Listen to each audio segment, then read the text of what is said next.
성경에 이 돌아가는 사람들, 돌아간다고 하는 주제는 상당히 큰 주제 가운데 하나입니다. 성경을 우리가 볼 때 이 성경에 나와 있는 주제 가운데에서 처음부터 마지막까지 쭉 이어지듯이 나오는 주제들이 중요한 주제라고 말씀을 드렸습니다. 어디 한 군데만 이렇게 딱 나오는 것보다는 처음부터 마지막까지 이렇게 쭉 이어져서 나오는 큰 주제들이 성경에 있어서는 상당히 중요한 주제입니다. 사랑이라든지 또 믿음이라든지 이런 은혜와 복과 관련된 이런 모든 주제들은 처음부터 마지막까지 일관되게 나오는 주제 가운데 하나이지 않습니까? 그래서 그런 것들은 상당히 중요한 주제입니다. 근데 그것과 함께 아울러서 오늘 우리가 이번 달, 한 달 동안에 생각하고 묵상하고 준비하고 있는 주제는 돌아간다고 하는 겁니다. 이 돌아간다고 하는 것은 어떻게 단순하게 장소에서 여기부터 저기로 돌아간다고 하는 것을만 의미하는 것이 아니라 방황하고 혼란스럽게 되어졌던 것들, 또 있어야 됐던 그 자리로부터 떨어졌던 그런 사람들이 돌아간다고 하는 의미가 있습니다. 그래서 이 돌아간다고 하는 주제 역시 상당히 중요한 주제 가운데 하나입니다. 마치 예수님께서도 집을 떠난 아버지 곁을 떠났다가 그 허랑방탕하게 있던 그 아들이 다시 아버지 집을 기억하고 아버지한테로 돌아가는 그 비유의 말씀을 이야기하시지 않았습니까? 그것은 단순하게 어떤 이야기가 아니라 우리들이 겪고 있는 모든 삶의 여정들을 한마디로 그렇게 표현한 거 아니겠어요? 죄를 짓고 하나님으로부터 떠났던 사람들이, 범죄한 죄인들이 하나님의 은혜와 예수 그리스도의 은총 가운데에서 다시 주님 앞으로 돌아간다고 하는 것, 그게 구원이지 않습니까? 그래서 이 돌아간다고 하는 건 상당히 큰 주제이고 중요한 주제입니다. 오늘 여러분과 함께 이 돌아가는 사람들에 대한 여러 가지 성경에 나와 있는 이야기, 그래서 다음 주에도 오시면 이 돌아가는 사람들에 대한 이야기를 한 달 동안 내내 우리가 살펴보면서 우리의 각자의 마음속에 돌아가야 될 것들을 위해서 기도하고 준비해야 되는 그런 시간들을 위해서 하나님 우리에게 어떤 말씀과 위로를 주시는지를 이렇게 살펴보려고 합니다. 오늘 그 돌아오는 사람들에 대한 첫 번째 예로 여러분과 함께 살펴보려고 하는 그 첫 번째 인물은 모세입니다. 이 모세라고 하는 사람은 여러분도 짐작하겠지만 상당히 아주 그 인생이 드라마틱한 그런 인생을 살았던 사람 가운데 한 명이지 않습니까? 오늘 본문은 마침내 이 모세가 다시 돌아가려고 작정하면서 그 장인 이드로에게 내가 돌아가겠습니다 라고 이야기하고 또 마침내 허락을 얻어서 돌아가는 그 이야기가 기록되어 있는 본문입니다. 보통 모세의 이 인생을 3단계로 나눕니다. 모세의 120살 되는 이 모세의 인생을 3가지 단계로 나눕니다. 쉽게 영어로 표현을 하는 그런 분들이 계세요. 어떤 거냐면 something이라고 하는 그 단계가 어떤 것, 무언가 할 수 있을 것과 같은 그 something이라고 하는 단계가 40세까지. 그 40세도 사실은 얼마나 어려웠습니까? 태어나면서부터 죽을 고비를 넘기지 않습니까? 석 달 동안 이 엄마 아빠가 겨우겨우 숨겨서 키웠다가 그 테베라고 일컬어지는 작은 방주, 작은 광주리에다가 이 아이를 담아서 날강에 띄워보내죠. 그래서 요게벳의 노래라고 하는 유명한 노래가 나오지 않았습니까? 그 뛰어가는 그 모세의 운명을 도대체 누가 어떻게 할 줄 알았겠어요? 근데 아무도 생각하지 못했던 그 모세를 여러분 공주가 건져내잖아요. 그래서 그 이름이 모세라고 하는 것이 건져냄을 받았다고 하는 뜻이에요. 그 모세라고 하는 이름이 건짐을 받았다고 하는 뜻입니다. 그래서 이 모세가 되어서 건져냄을 받아서 하루아침에 이 왕궁에서 왕자로 40년을 지내지 않습니까? 그러다가 우리가 너무 잘 아는 것처럼 한번 어떤 사건이 벌어져서 도망자가 되잖아요. 그 도망자가 돼가지고 광야로 도망치듯 와가지고 오늘 성경에 나와 있는 이 이드로라고 하는 미디안 제사장이라고 하는 사람을 만나서 그 딸 중에 십보라라고 하는, 오늘 성경 본문에도 나와요. 그 십보라라고 하는 딸과 함께 결혼을 해서 가정을 이루고 그곳에서 또 40년을 산단 말이에요. 그 40년 동안 사는 그 기간 동안은 nothing이에요. nothing. 아무것도 없어요. 아니, 아무것도 없는 게 아니라 아무것도 할 수 없었던 때입니다. 그러다가 오늘 이 3장과 4장, 오늘 출애굽기 3장 4장에는 하나님이 찾아오세요. 여러분 성경에 보면 참 신기한 건 뭐냐 하면 모세가 어느 순간도 자기 운전을, 자기 삶의 운전대를 자기가 잡고 운전하지 않았다는 겁니다. 자기가 계획하고 자기가 생각해가지고 운전을 하고 가는 게 아니라 모세라고 하는 사람을 통해서 우리가 분명히 보고 기억해야 되는 것은 뭐냐 하면 하나님이 그의 인생의 운전대를 붙잡으셨다는 거예요. 하나님이 그 인생의 운전대를 붙잡으셔서 그 나일강의 울렁이는 그 물결 속에서도 지켜주셨던 것처럼 그 하나님이 이제 그 모세를 다시 이제는 도망자가 되어서 다 잊혀져 버리고 마음이 무너질 대로 무너져서 나는 아무것도 못하겠다라고 생각하던 그 모세에게 다시 모세를 다독이셔가지고 가라고, 애국으로 돌아가라고 이야기를 하시지 않습니까? 바로 오늘, 그러니까 오늘 본문은요 어떤 사건이냐면 첫 번째를 마치고 두 번째 끝쯤에 돼서 이제 세 번째를 시작하기 전에 다시 애국으로 돌아가라고 말씀하시는 그 말씀을 듣고 이 모세가 순종하고 나아가는 겁니다. 그래서 우리가 여러분 분명히 기억할 게 있어요. 우리 인생에는 여러분 분명한 사건들이 있어요. 나도 알지 못하게 내가 계획했던 사건들이 아니라 나도 알지 못하고 나도 원하지 않든 나도 생각하지 못했던 그런 사건들이 뻥뻥 터지는 거예요. 뻥뻥 터질 때마다 우리가 여러분 어떻게 해야 합니까? 내 인생 끝났어. 이게 아니라는 거죠. 왜냐하면 그런 사건들 속에는 반드시 하나님의 섭리가 있다는 거예요. 하나님의 계획하심이 있다는 겁니다. 그래서 그것을 우리가 발견하고 그 하나님의 인도하심과 하나님의 역사하심 앞에 우리가 나아가야 한다는 거예요. 그런데 여러분 그게 쉬울까요? 어려울까요? 그게 쉽지 않죠. 얼마나 어렵겠어요.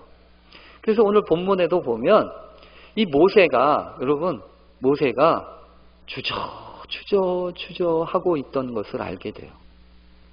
이 성경 본문에 보면 그래서 오늘은 좀 성경이 좀 길어요.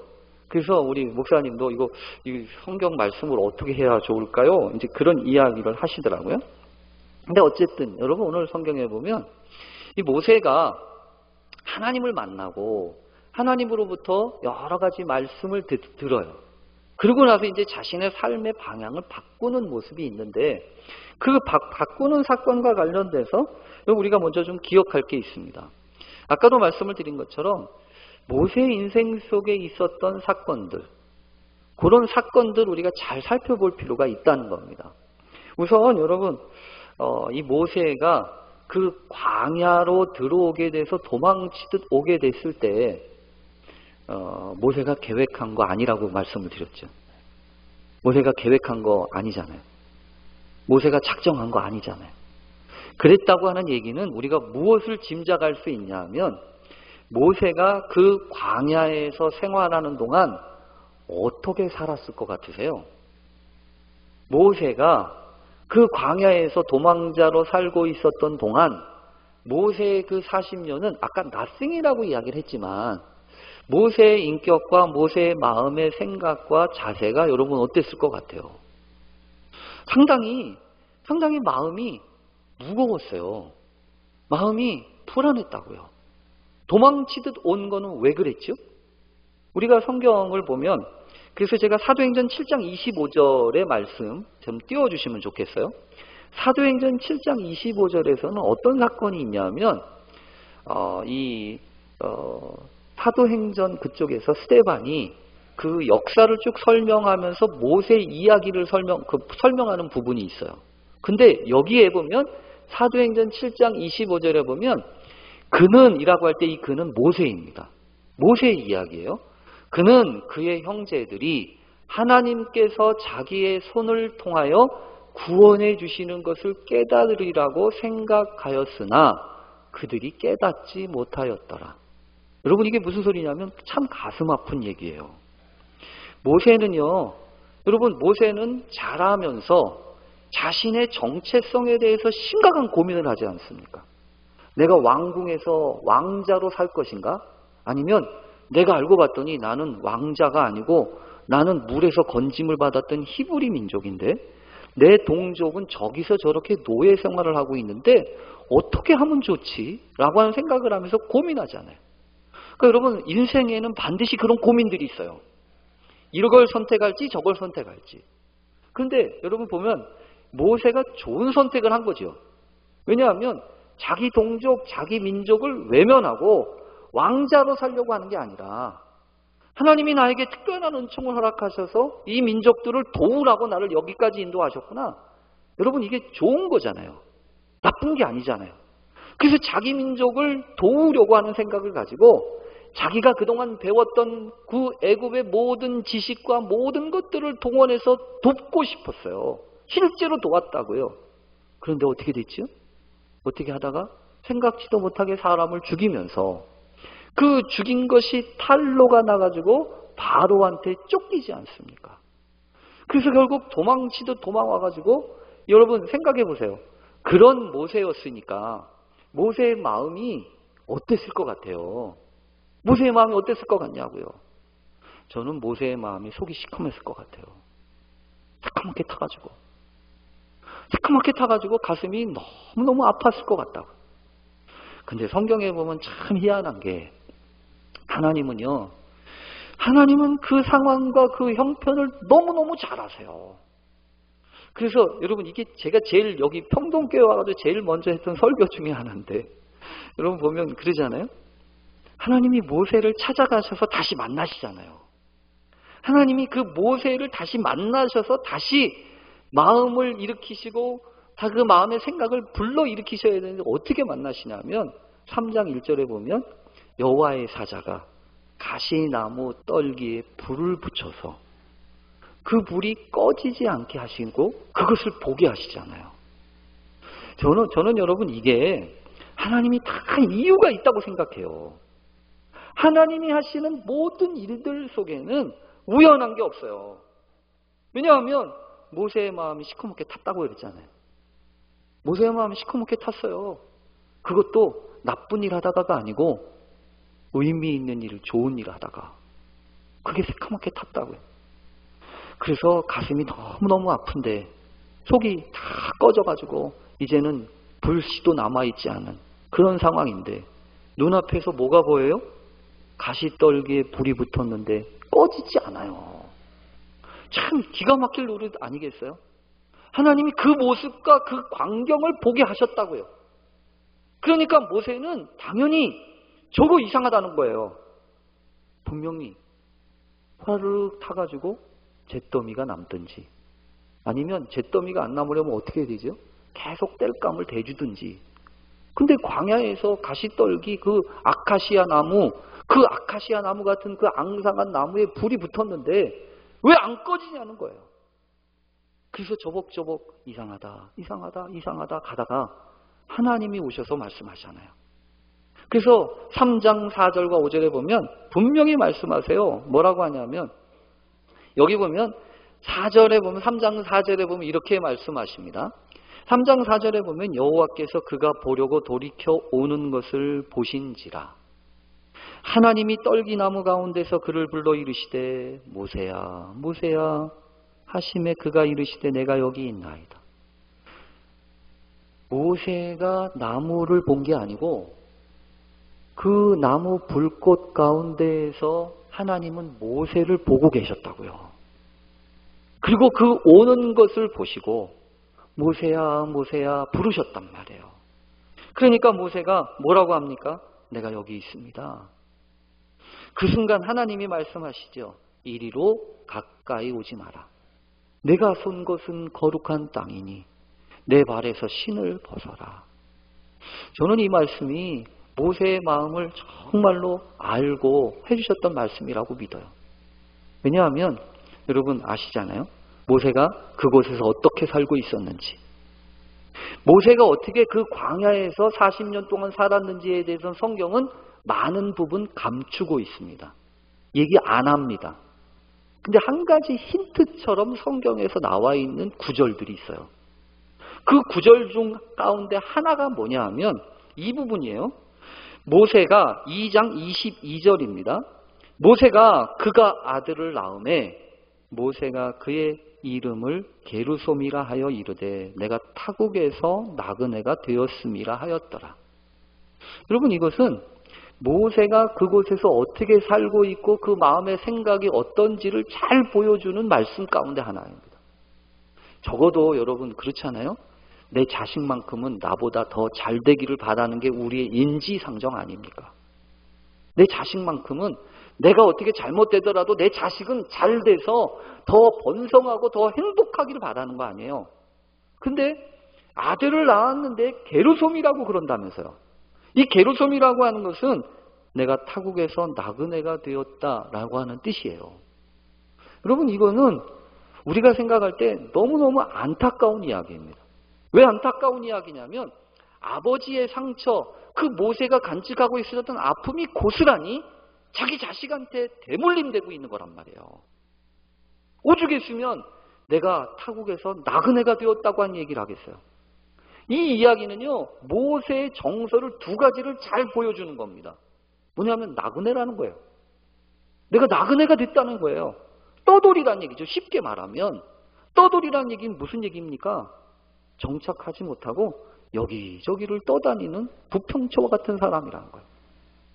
그러니까 여러분, 그 떠돌이한테는 뭐가 없어요? 떠돌이한테는 책임이 없어요. 떠돌이한테 무슨 책임을 묻겠어요? 여기가 있다가 여기 싫으면 이쪽으로 가면 되는 거고, 여기에 있다가 이쪽이 싫으면 또 저쪽으로 가면 되는 거고, 이 사람한테는요 기대할 게 없어요. 책임 못 지는 거예요. 그 다음에 그러니까 그곳이 항상 어디예요? 타국이에요. 자기 땅이 아니에요. 남의 나라라고 해요. 남의 땅이라고 해요. 그러니까 당연히 구경꾼으로 살 수밖에 없고 그곳에서 위축될 수밖에 없는 거 아니겠어요? 근데 여러분, 모세의 둘째 아들 있죠. 오늘 제가 쓰지는 않았어요. 모세의 둘째 아들이 이름이 있는데 엘리에셀이에요. 18장 4절에 보면 모세 엘리에셀에 대해서 이름이 나옵니다. 18장 4절, 출애굽기 18장 4절에 보면 제가 읽어드릴게요. 이건 아마 여기 PPT에 없을 거예요. 18장 4절 보면 이렇게 돼 있어요. 3절과 4절을 읽습니다. 그의 두 아들을 데리고 왔으니 그 하나의 이름은 게르솜이라. 이건 맞지요? 이는 모세가 이르기를 내가 이방에서 나그네가 되었다 하며, 이게 첫째 아들이에요. 둘째 아들은 하나의 이름은 또 하나의 이름은 둘째 아들입니다. 엘리에셀이라. 그 아들의 이름은 이래요. 이는 내 아버지의 하나님이 나를 도우사 바로의 칼에서 구원하셨다 함이더라. 전혀 다르잖아요. 첫째 아들은 하나님 얘기가 없어요. 근데 둘째 아들은 하나님 얘기를 비로소 해요. 그러니까 아마 모르긴 몰라도 첫째 아들은 하나님을 만나고 경험하기 전에 지은 이름이었을 거고요. 둘째 아들은 하나님을 직접 경험하고서 지은 이름인 것 같아요. 근데 어쨌든 이 모세가 우리가 분명하게 알 수 있는 것은 참 상처 많고 아픔이 많게 그 광야에서 지내고 있었다는 겁니다. 근데 그 하나님이 그때 찾아가셔서 내 백성 구원해내라. 내 백성이 얼마나 고통당하고 있는지 내가 이야기를 들었다. 내 백성들이 부르짖는 기도를 내가 들었다. 그런데 내가 이 백성들을 구원해내려고 하니까 네가 가서 구원해내라 이러지 않습니까? 그러면서 하나님이 이런저런 계획을 다 알려주세요. 그래서 3장에 나오는 이 출애굽기 3장에 보면 하나님이 이 모세를 만나셔가지고 그 모세에게 정확하게 내가 할 일과 관련된 얘기를 비전으로 가르쳐 주시는 거예요. 근데 그때마다 모세는 뭐라고 얘기하냐면, 하나님, 나는 못해요. 나는 내가 누군데 가요. 내가 누군데 가겠어요? 나는 못합니다. 내가 누군데 이스라엘 자손을 애굽에서 내가 인도해내겠습니까? 그리고 내가 가게 되면 사람들이 도대체 너를 누가 보냈냐고 물을 텐데 내가 그 사람들한테 하나님을 내가 뭐라고 설명을 합니까? 난 하나님을 몰라요. 하나님을 모른다고 얘기합니다. 그때 하나님이 비로소 자신을 가르쳐 주시죠. 나는 내 조상의 하나님이야. 나는 나야. 이렇게 이야기하면서 가르쳐 주세요. 그러면서 이 3장에는 주로 하나님이 어떤 분이신지 또 네가 어떤 일을 해야 되는지 사명과 관련된 얘기가 3장에 있어요. 근데 4장에는 어떤 내용이 있냐면 알았다고요. 내가 해야 될 일은 알았다고요. 근데 4장에 들어서면 뭐라고 하냐면 4장 처음 1절이 뭐라고 되어 있냐면 이렇게 되어 있어요. 모세가 대답하여 이르되 그러나 그들이 나를 믿지 아니하며 내 말을 듣지 아니하고 이르기를 여호와께서 내게 나타나지 아니하셨다 하리이다. 여러분 이게 무슨 소리예요? 도대체 불안한 거예요. 무슨 일을 또 하라고 이야기를 하시는지. 하나님이 억지로 뭔가를 하라고 하시는데 도무지 자신이 없는 거예요. 도무지 자신이 없다고요. 사람들이 내 말을 믿지 않고 내 말을 듣지 않을 거예요. 여러분 이게 뭐죠? 사람들에 대한 상처가 남아있는 거죠. 내가 이 사람들을 도와주려고 이 사람들을 힘들게 하는 사람을 밀쳤다가 그 사람이 죽었는데 자기가 그렇게 한 게 자기가 하고 싶어서 한 것도 아니고 도와주려고 그런 건데 그 다음날 갔더니 지들끼리 싸우니까 모세가 그랬잖아요. 왜 우리끼리 싸워요? 같은 편끼리 왜 싸워요? 그러니까 그것에 대해서 네가 언제 우리 재판장을 냈냐고, 우리가 언제 너한테 그렇게 도와달라고 그랬냐고. 그러니까 여러분 모세가 얼마나 가슴이 아팠겠어요. 도와주려고 그랬는데 그 도와주려고 하는 마음도 모르고 네가 잘났으면 잘났지 이렇게 나오니까 모세가 정남이가 떨어졌을 겁니다. 그래서 도망치듯 와가지고 근데 다시 가서 그 사람들을 구원해내라고 하니까 덜커덩 겁내는 게 뭐예요? 그 사람들이 다시 또 나를 못 믿을 텐데요. 나는 능력이 없는데요. 그러니까 이 4장에서는 하나님이 모세에게 어떤 이야기를 자꾸 하시냐면 걱정하지 마. 내가 너한테 능력을 줄 거야. 그래서 뭐라고 하시냐면 네 손에 있는 게 뭐니? 네가 손에 있는 게 뭐 있어? 지팡이인데요? 그럼 지팡이 던져봐. 지팡이 던졌다가 집으니까 뱀이 됐다가 지팡이가 되잖아요? 그리고 네가 손 가슴팍에 넣어봐. 가슴팍에 넣었다 꺼내봐. 가슴팍에 넣었다 꺼내니까 문둥병에 걸리는 손처럼 됐다가 다시 집어넣었다 빼봐. 여러분 이게 뭐냐고요? 모세에게 행할 능력을, 구체적인 능력을 가르쳐주고 힘을 주시는 거예요. 근데 계속해서 모세가 뭐라고 얘기하냐면 나는 못해요. 나를 하나님이 만나셨지만 나는 본래 말도 잘 못해요. 그래서 성경에 보면 무슨 표현까지 있냐면요. 하나님 아무래도 잘못 생각하셔서요. 딴 사람 보내세요. 계속해서 모세가 못하겠다고 하니까 하나님이 이런 표현까지 있어요. 14절에 보면 모세를 향하여 노하여 이르시되 모세를 향하여 노하여 이르시되 레위 사람 내 형 아론이 있지 아니하냐. 하나님이 다 하시는 거예요. 그래서 제가 이 말씀을 가지고 묵상하다가 유명한 얘기를 한 적이 있죠. 모세가 다급할까요? 하나님이 다급할까요? 모세가 간절할까요? 하나님이 간절할까요? 하나님이 간절해요. 모세가 간절한 게 아니에요. 하나님이 더 간절하다고요. 하나님이 더 절박하다고요. 때로는 여러분 우리가 너무너무 힘들고 어려워서 내가 간절한 줄 알고 내가 절실한 줄 알고 그러지만 성경을 잘 읽어보십시오. 내가 간절하고 내가 답답한 것보다 하나님이 더 답답해하셔요. 하나님이 더 간절하시다고요. 그래서 하나님은 어떻게 해서든지 그 사명을 감당하자고 이렇게도 다독거리시고 저렇게도 다독거리셔서 가라고, 가기만 하면 내가 도와줄 거라고 이야기를 하신다고요. 여러분 이 말씀은 우리에게 분명한 것을 가르쳐 줍니다. 뭐냐 하면 어떤 거든지 하나님은 우리의 걸음을 아신다는 거예요. 우리가 어디로 가야 할지 아신다는 거예요. 그러니까 여러분 코로나 때문에 힘들고 어려우셨죠. 다시 또 이제 회복을 위해서 걸어가야 될 길들을 생각해 보면서 참 걱정되죠. 그래서 저 오늘 말씀을 준비하면서 하나님, 제가 다급한 것보다 우리 하나님이 더 다급하시다고 하는 얘기죠. 내가 발을 동동 구르는 것보다 하나님이 더 다급하신 거예요. 그런 얘기는 무슨 얘기죠? 하나님이 도우시겠다는 겁니다. 하나님 인도하시겠다는 거예요. 그래서 마지막 오늘 성경에 보면 그 이야기를 들었던 모세가 알겠습니다, 가겠습니다 그래요. 근데 성경에 보면 재밌어요. 오늘 사건이 재밌는데 뭐가 재미냐면 첫 번째는 이 부분이에요. 여러분 성경을 읽을 때 이상한 부분이 나오면 재밌는 거라고 그랬죠. 이상한 부분을 찾으셔야 되는데 첫 번째 이상한 거는 이거였어요. 저한테 이상한 거는 이 부분이에요. 18절 거기 보면 모세가 그의 장인 이드로에게 돌아가서 그에게 이르되 내가 애굽에 있는 내 형제들에게로 돌아가서 그들이 아직 살아있는지 알아보려 하오니 나로 가게 하소서 이러지 않습니까? 여러분 이 이야기를 잘 읽어보세요. 모세가 이드로 장인한테 이야기를 해서 허락을 받고 있잖아요.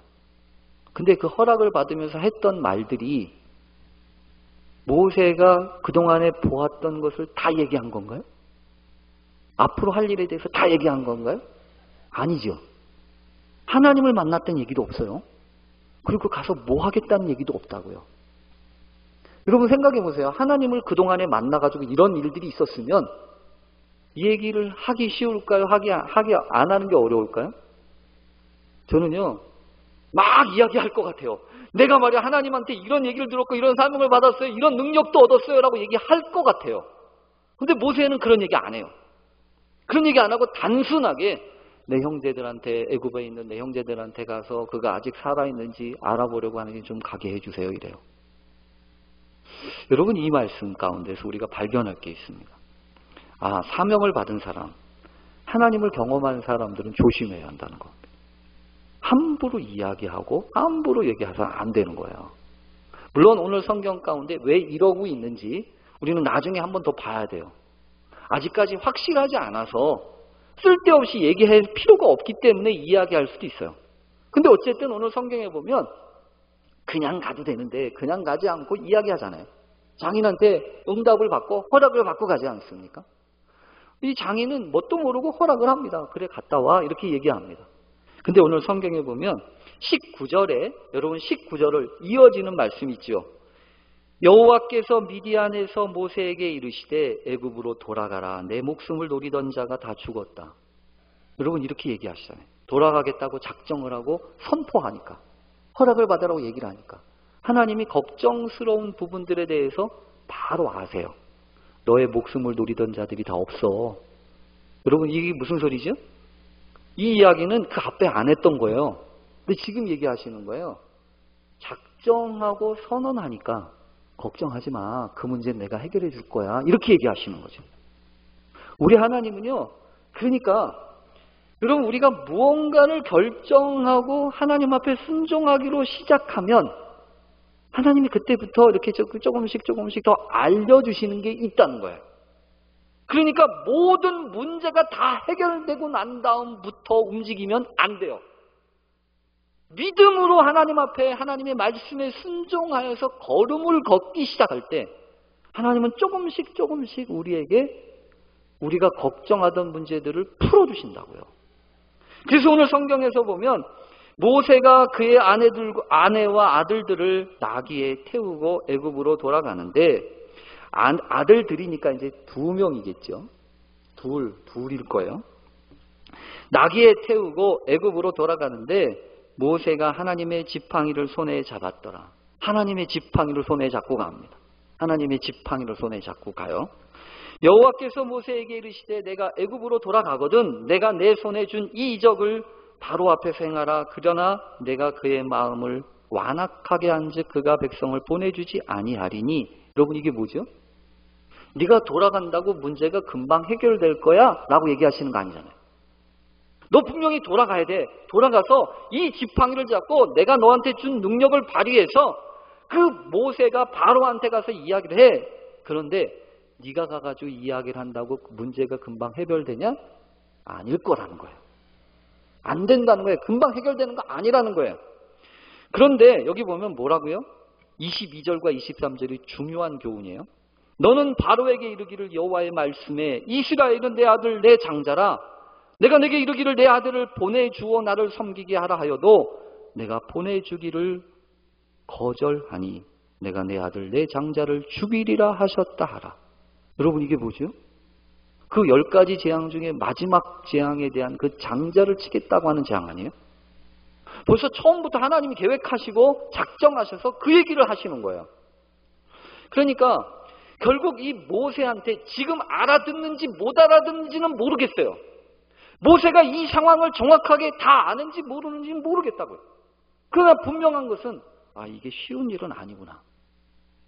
분명히 무언가 이런 과정들을 통해서 무언가 희생하지 않으면 안 되는 거구나. 더군다나 이스라엘 백성들을 내 장자라고 내 아들이라고 이 사람들 보내라고 얘기하지 않습니까? 그런데 여러분 아마 이 이야기를 모세가 알았을까요? 몰랐을까요? 여러분 생각해 보세요. 근데 오늘 그 다음에 사건들이 참 기가 막혀요. 그래서 알았다고 모세가 가지 않습니까? 모세가 가는데 오늘 성경 본문을 읽으면서 제가 이상했던 거 두 번째 이 부분이에요. 24절. 모세가 길을 가다가 숙소에 있을 때 여호와께서 그를 만나사 그를 죽이려 하신지라. 여러분 똥단지 같잖아요. 아니 지금 일 시켜놨잖아요. 가라고 해서 간다고 그랬잖아요. 근데 가기 위해서 모세가 가다가 숙소에 있었다고요. 근데 여호와께서 그를 만나사 그를 죽이려 하셨대요. 도대체 이런 하나님을 우리가 어떻게 이해해야 할까요? 하나님 이상하잖아요. 왜 갑자기 모세를 가라고 그랬다가 왜 갑자기 모세를 죽이려고 하실까요? 근데 더 이상한 거는 그 다음 이야기예요. 십보라가 돌칼을 가져다가 그의 아들의 포피를 베어 그의 발에 갖다 대며 이르되 당신은 참으로 내게 피남편이로다. 여기 십보라는 아내죠. 지금 모세가 여러분 분명한 거는 이거예요. 모세가 지금 무슨 일이 있는 거예요. 모세한테 무슨 일이 있다고요. 무슨 일이 있다고 하는 얘기는 지금 하나님한테 꼼짝달싹 못하고 무슨 큰 일을 받아서 꼼짝달싹 못하는 거예요. 근데 그 상황에서 아내였던 십보라가 퍼뜩 무언가를 캐치해요. 어떤 걸 캐치하냐면 저 아돌렘이 아마 이때는 그 엘리에셀 그 아들일 거예요. 그 둘째 아들이겠죠. 첫째는 나이가 많이 먹었으니까 이 둘째 아들은 어쨌든 성경에 보면 이 둘째 아들은 아기를 그 할례 돌칼을 가져다가 할례를 행하고 그러니까 여러분 이거를 통해서 우리가 분명하게 추측할 수 있는 게 있어요. 뭐냐 하면 지금 모세의 집안에 어떤 문제가 있는 거예요. 어떤 문제가 있냐 하면 근데 그 문제는 모세만 혼자 알고 있는 게 아니라 누구도 알고 있다? 십보라도 알고 있는 거예요. 십보라도 그 모세가 지금 이 상황 가운데서 알고 있어요. 그러니까 여러분 성경에서 보면 모세는 어떻게 할 수 없는데 아내였던 십보라가 퍼뜩 정신 차리고 그 아들의 할례를 행해서 그 돌칼 가지고 포피를 가지고 그것을 붙들어서 다시 잘라서 모세의 발에다 이렇게 댔다는 거 아니에요. 그러니까 그러면서 비로소 이렇게 얘기하잖아요. 당신은 참으로 내게 피남편이로다. 여러분 그러고 났더니 여호와께서 그를 놓아주세요. 그러고 났더니 이 사건을 여러분 우리가 어떻게 해석해야 될까요? 첫 번째는 이거예요. 뭐냐면 그 전에 바로 말씀하셨던 거 이거잖아요. 애굽 백성들을 향하여서 내 아들을 보내라. 내가 보내주기를 거절하면 내가 네 아들을 내 장자를 죽여버릴 거야 이랬잖아요. 근데 지금은 그 애굽 사람들의 장자를 죽이려고 하는 게 아니라 누구를 죽이시려고 그랬어요? 모세를 죽이시려고 그랬어요. 그러니까 이거는 첫 번째 의미는 이거예요.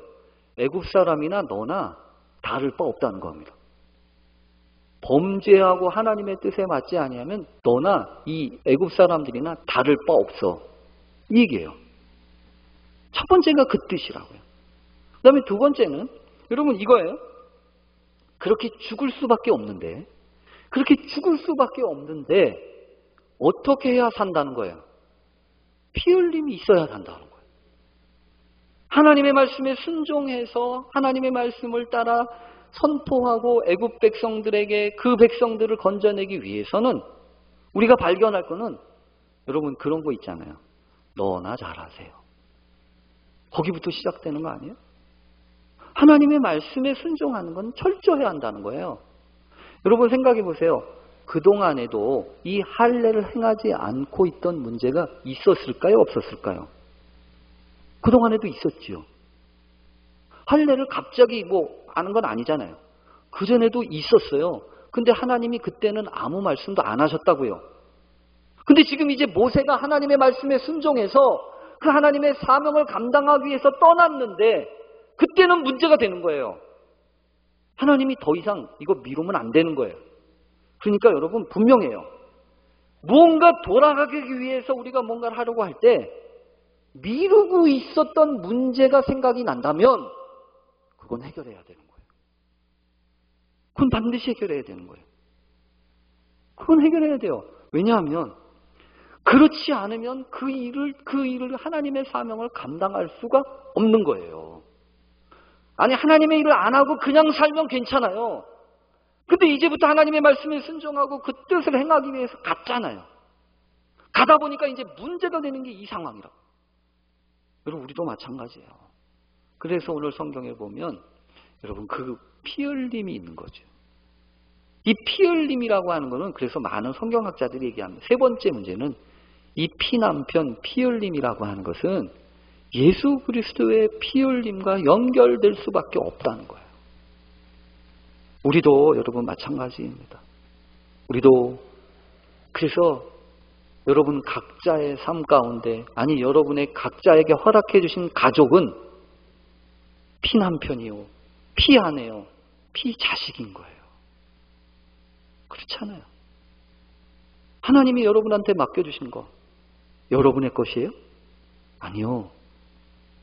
여러분의 아내, 여러분의 남편, 여러분의 자식, 할례라고 하는 것은 몸에 표시하는 하나님의 자녀라고 하는 사인 아닙니까? 여러분 우리들도 마찬가지예요. 하나님 우리의 삶 가운데 하나님의 은혜를 부어주세요. 그리고 이 모든 일들의 시작이 그래서 여러분 이거예요. 모세는 결국 이 사건을 통해서 하나님의 역사가 애굽에서만이 아니라 내 가정에서 나의 삶 가운데서부터 시작되어지는 거구나. 돌아간다는 것은 장소의 문제가 아닙니다.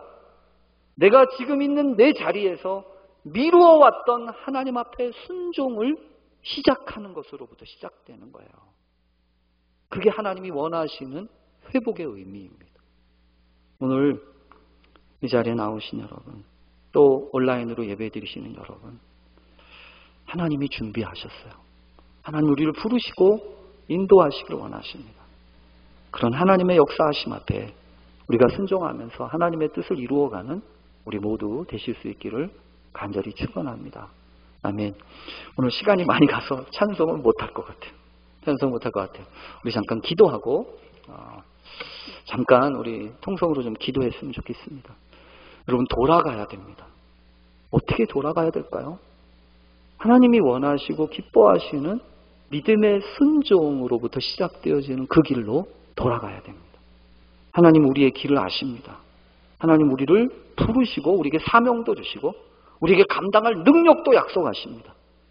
우리를 자신을 돌아보면서 하나님 작은 것부터 내가 믿어왔던 그것이 무엇인지 깨닫는 시간 되게 해주십시오. 그렇게 우리 잠깐 우리 가정을 축복하면서 내 아내를, 내 남편을, 내 자녀를, 내 부모를 피남편이요, 피아내요, 피자녀요, 피부모예요. 하나님 그것을 다시 확인하고 발견하는 귀한 역사가 있는 이 5월 되게 해주십시오. 우리 같이 함께 통성으로 잠깐 기도하고 제가 마침 기도하고 주기도만 하겠습니다.